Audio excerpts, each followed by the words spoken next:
以前とはですね、どうして私がフランスに来るようになったかというとですね、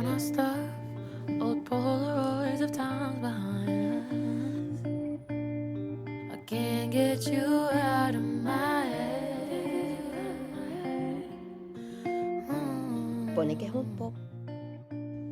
夫に誘われてやってきたのはギュスタブ・モロー美術館。夫はギュスタブ・モローの絵が大好き。私はそれほど好きじゃないけど、やってきた理由はこれ。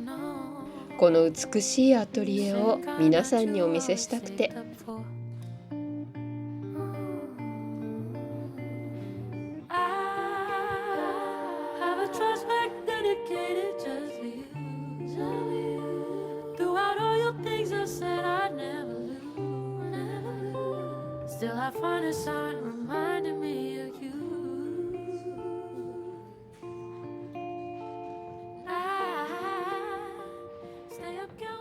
ボネケ本舗。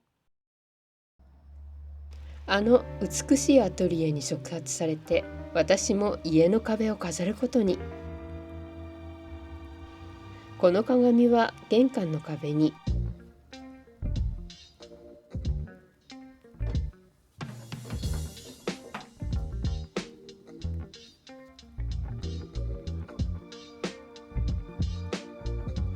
どの辺がいいでしょうね。ここかな。先日買ったばかりのこのドリルを早速試してみます。うまくいきました。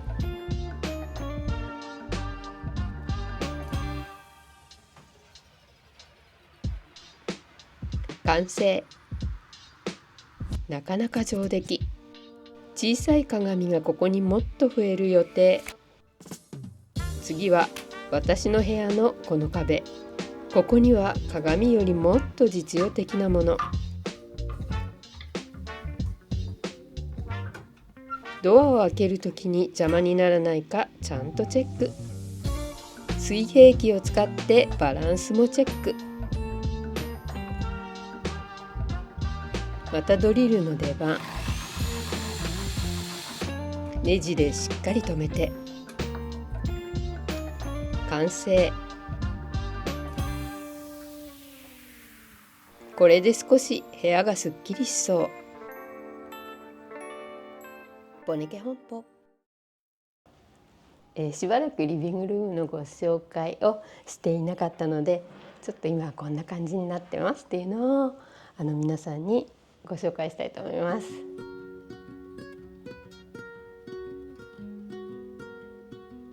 これは先日買っ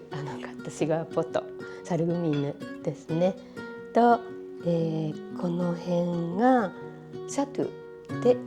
買ったティーセットですとか、メゾンドファミーユさんで買ったピッツァとか、この辺ちょっと以前とは変わったと思います。この上は前と多分一緒かなですね。そしてこの椅子なんですけど、これがすごい小さい椅子で、子供よと思うような椅子なんですけれども、これ道に落ちてるのを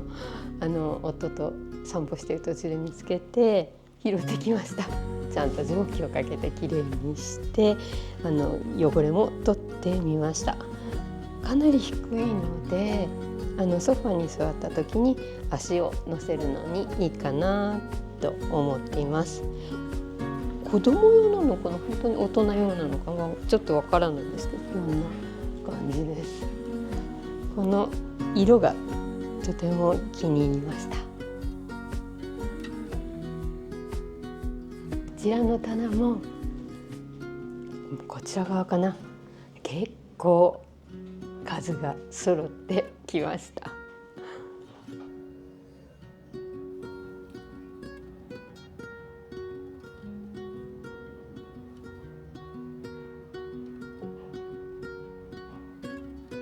この間見つけたトラバイユーズなんですが、これはス少し傷があるのでニスをかけてもう少しきれいにしようかなと思ってます。そしてこれの上に乗ってるのは夫が買ってきた LP サイズのレコードですね。今度これが聴けるプレイヤーを買って食器棚を一つ増やして、その中にこのプレイヤーを置こうかなと考えているので、今新しい食器棚を探し始めました。ここに並んでいるキャニスターはアミヤンで買ってきた天使のキャニスターです。そしてこの白い陶器のコンポチエなんですが、これはかなり昔です。確か初めて私が飲みの市を取りに行った時だったと思います。その時に初めて買ったコンポチエで、これは5ユーロでした。そしてその上に乗ってるこの多肉なんですけど、このレースの多肉もあるんですが、最近ちょっと多肉が増えてきています。バカンスに出る時にも水やりの心配があまりいらないので、多肉がやっぱりいいかなと思って、これからもちょっとずつ増える予定です。今植木を置いているこのスペースに新しい食器棚を買おうかなと考えています。いろいろなところに夫と見に行ってるんですが、なかなかこのサイズと高さに合うものがなくて、まだ見つかっていません。この多肉が入っている、これはもちろんマミガトーさんで買ってきたものですね。でこの長椅子なんですけど、これは個人売買のサイトで見つけて買って、夏などにこれに寝そべってビールを飲むのが楽しみだったんですけど、ちょっと残念ながらここがですね壊れてしまって、修理をする手立てが私にはわからないので、これは廃棄しようかなと今考えています。ちょっと残念、本当にここだけなんですけどね、ちょっと残念です。キッチンのこの冷蔵庫の上にピッチャーを並べてみました。そしてその隣には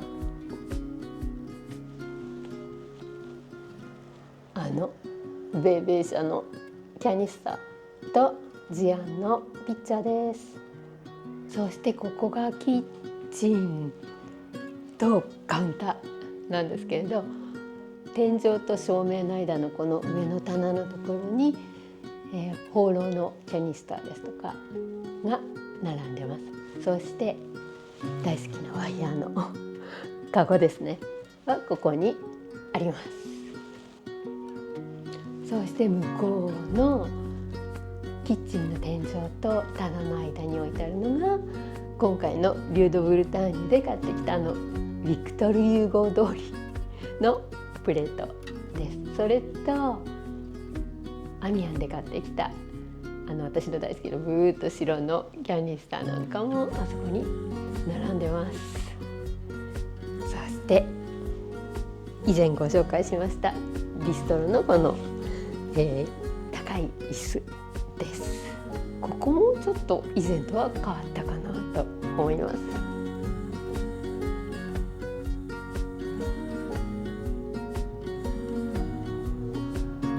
でキャトルセゾンさんで買ってきた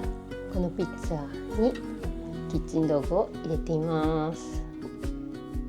そしてこっちに並んでいるホーローの器は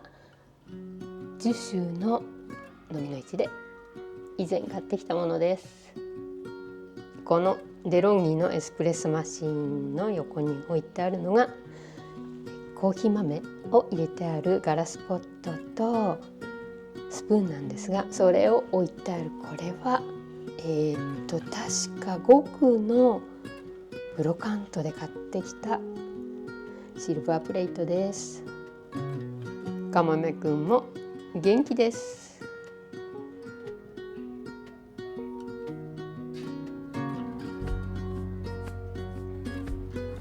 雨続きだったパリ地方、やっと出てきた太陽の下。夫はテラスで仕事中。ボネケ本舗。ここはパリのあるカフェ。こんにちは。今ここは20区かな20区です。20区、はい、ポンちゃんと今カフェに来てます。このカフェはこんにちは。このカフェがレブルーズ、夢見る人っていう名前のカフェで、この辺りが昔パリなんですけど、昔は村だったところね。だからちょっと感じが本当ここだけちょっとパリの市内と思えないぐらいいい建物も感じ。低いしね。そうねそうね。村っていう感じ。本当車もそう石畳になってて、前が車が通れなくなってたりしています。すごくいい感じのところなので、ここでちょっと皆さんから、リクエストをいただいたことがあって、それは私がどうしてこのフランスに来るようになったか教えてくださいっていう。興味あります。ぽーちゃんも興味あるようなので、ちょっとお話ししようかなと思っています。ですね、どうして私がこのフランスに来るようになったかというとですね、きっかけは実は私の昔の大昔ですよ、大昔の彼がモナコ人だったんですね。そうなんです。大昔っていつぐらいですか？大昔はね、私の紀元前ね、ポネ家前、ポネ家後ですね。そういうことです。若かりし頃、まだ若かりし頃で、その時に彼が、私は日本に住んでいて、で東京のパーティーで知り合ったんですね。素敵、セレブなパーティーですか？そうですね、ちょっとね。それで付き合うようになって、その頃私全く英語を喋れなかったんですけど、彼のおかげで勉強して、結局は最後は翻訳までできるようになったんですけど、彼の愛情のおかげで、やっぱり男性がかかると必死になりますね。それで英語をそうなのかしら。それで、英語が上達して、彼とは英語で会話をしてました。そしてその中で会話の中でやっぱりモナコ人なのでフランス語が時々出てきてたんですね。でそれがとっても綺麗で、今の言葉何で目がこんな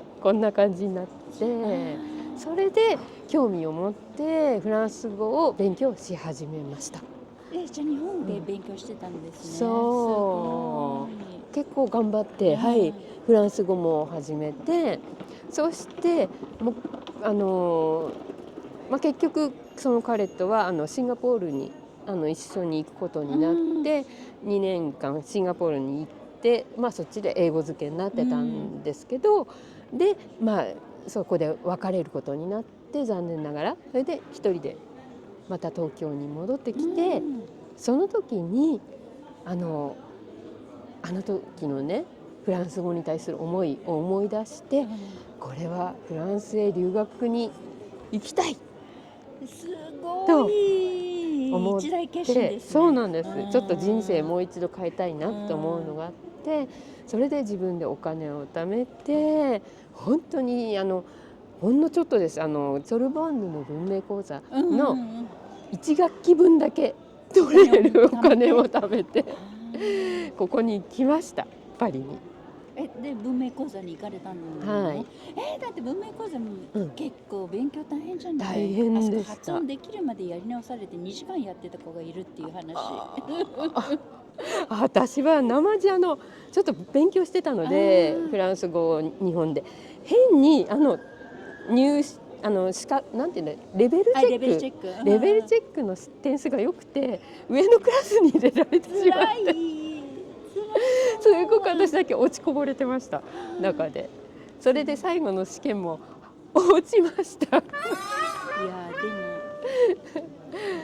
やでもそういう中で、もうじき日本に帰らなきゃいけないっていう時に、これじゃいけない、こんな喋れないで日本に帰るのはいけないと思って慌てて、ランゲージエクスチェンジの相手を探したんです。でそれが今の夫なんですね。そしてここで出会って、夫はその時日本に行く予定があったので、先に夫は日本に行って、私はその後に来ないかと呼ばれたので、日本京都へ行って5年間一緒に住んで。ご主人様になった彼は、京都に仕事で行かれたっていう、小説家なので、ブルスといってフランス政府からそういう奨学金をもらって、ビラ九条山というのが京都にあるんですけど、フランス人のアーティストがそこ行って住めるんですね。はい、でそこに一緒に半年間住んできて、その後は町屋を探して一緒に住んで5年間結局は住んでました。それで5年経って夫がやっぱり僕はフランス人だというもんでそれはそういうことで、私もフランス語もねまた勉強し直せるしいいなと思って、じゃあフランスに行きましょうということになって、こっちに戻ってきました。ということが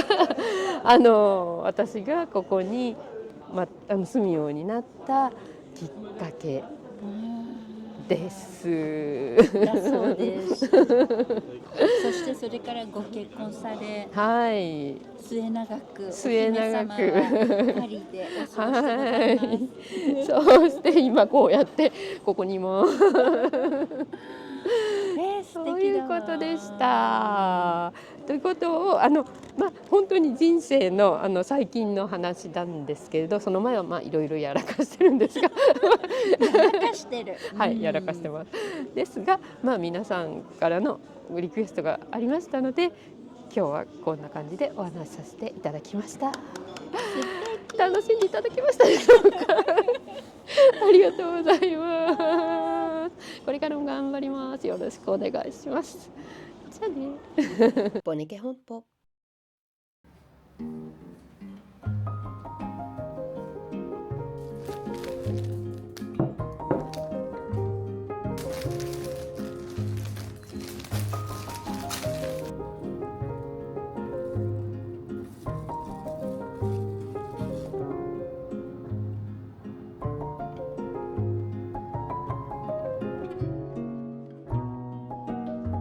こんにちは、ボネです。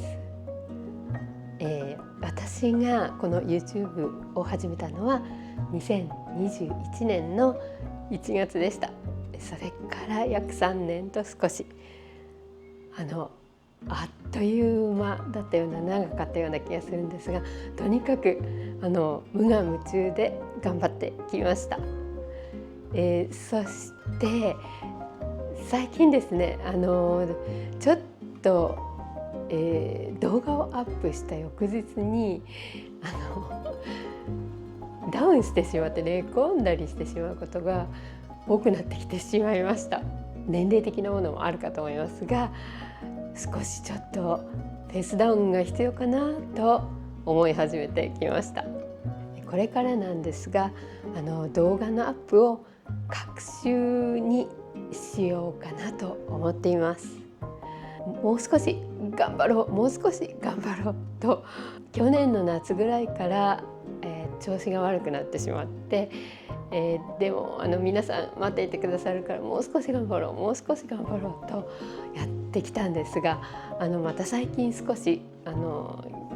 動画をアップした後に具合が悪くなるようなことが増えてきてしまいました。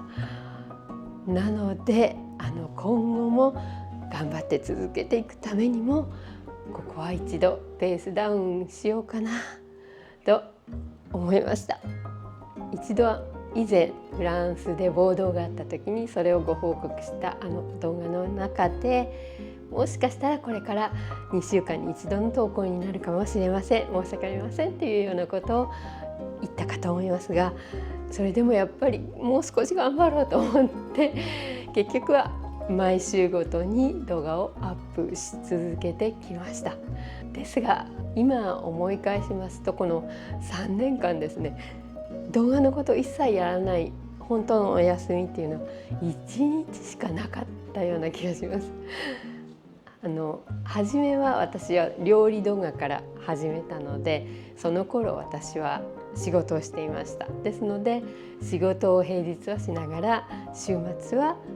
この動画を撮って、そして仕事終わった後に編集をしてアップしていました。そしてその後は確か週に2本アップしていた時もありました。それから週に2本をやめて、